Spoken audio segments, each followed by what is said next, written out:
First, import the fixed component.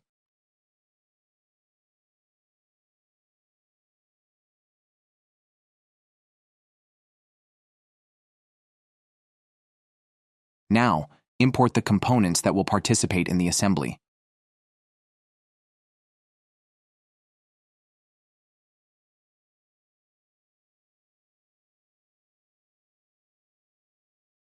Duplicate the components that are repeated.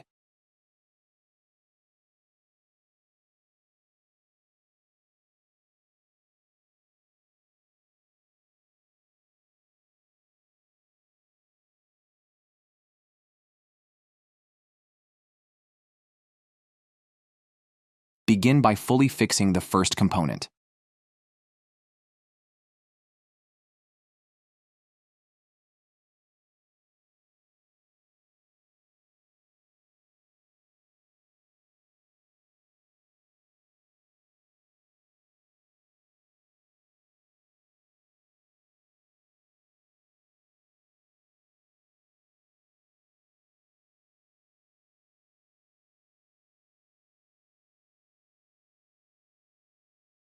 For the second blue block, use the advanced option for central profile and angle.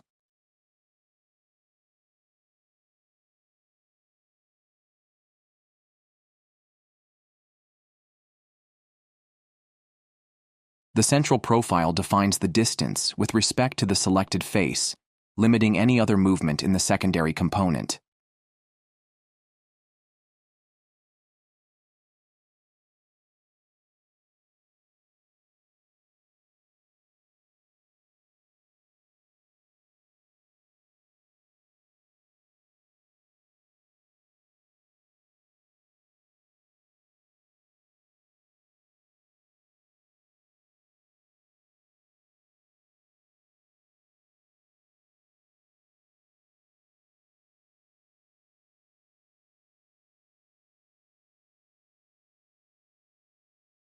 In this piece, by means of the angle relationship, you set a separation in degrees between the two faces, thus defining the maximum and minimum angle.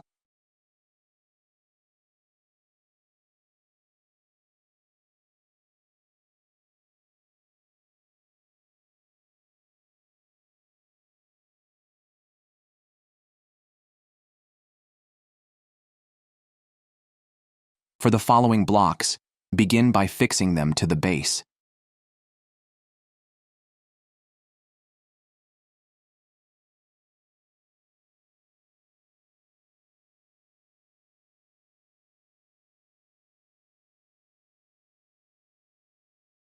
Use the coincidence constraint so that they are parallel.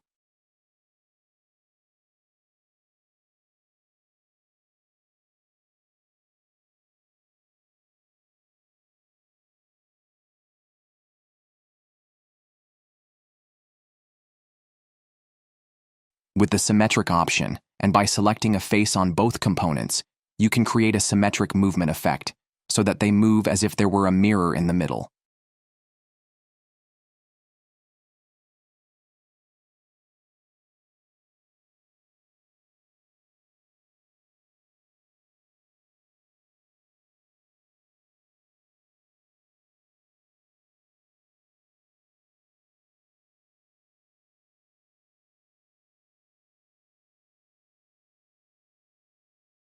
The green block will use the width option. This option allows the component to be positioned between two selected faces more quickly than if you were to use standard constraints, since you would need to use at least two standard distance constraints.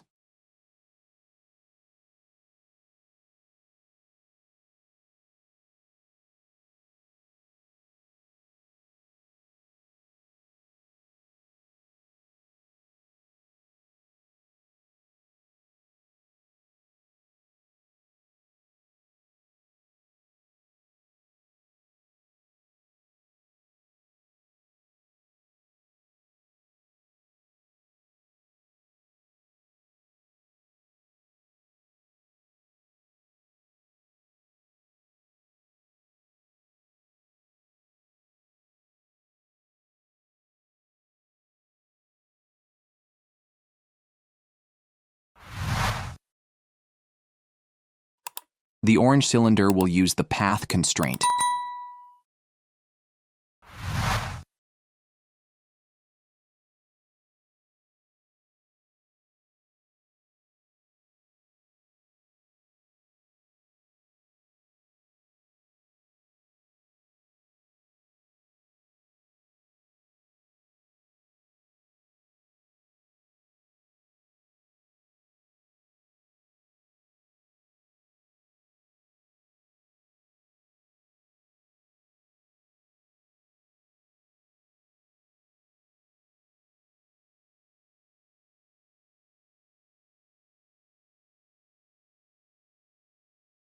As you can see, by assigning it to only one point on the sketch, the component moves along the path, but with too much freedom.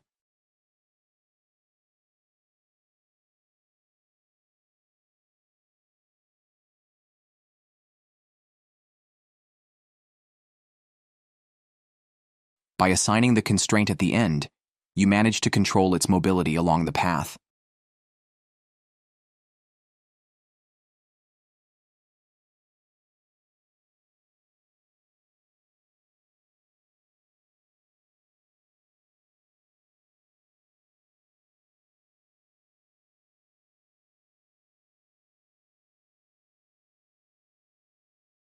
Finally, the violet blocks will display proportional movement constraints. Define the initial positions to visualize the effect.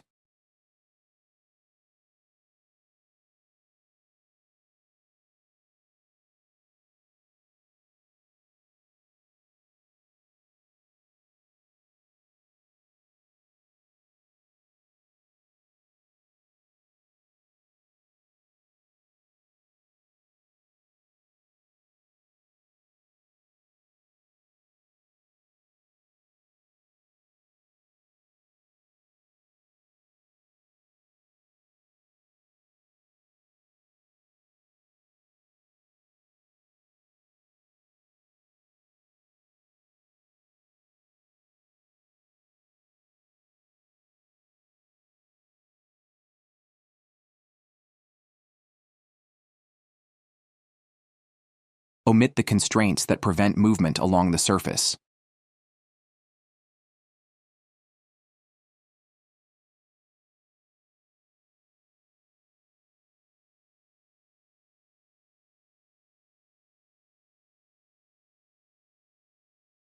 Apply the advanced linear distance constraint.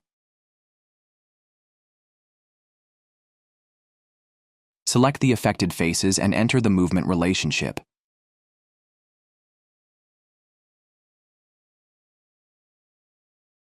In this case, for every millimeter one component moves, the other will move 2 millimeters.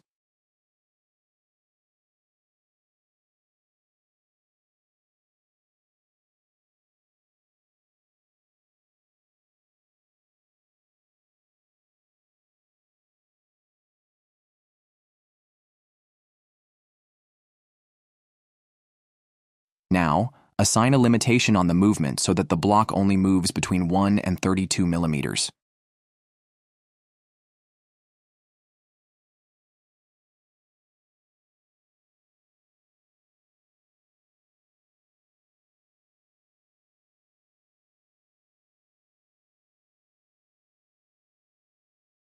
Great.